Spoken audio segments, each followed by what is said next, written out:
В День памяти и скорби отмечает сегодня вся страна. Ровно 75 лет назад, 22 июня 1941 года, войска фашистской Германии вероломно и без объявления войны вторглись на территорию Советского Союза.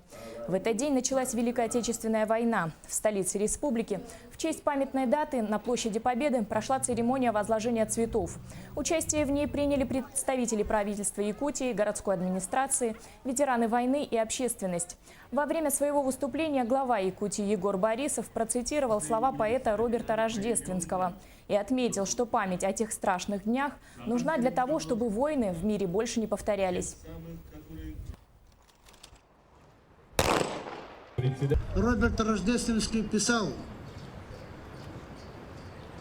если мы забываем войну, то будет война. Дай Бог, что мы, нынешнее поколение и будущее поколение, не забывали о войне.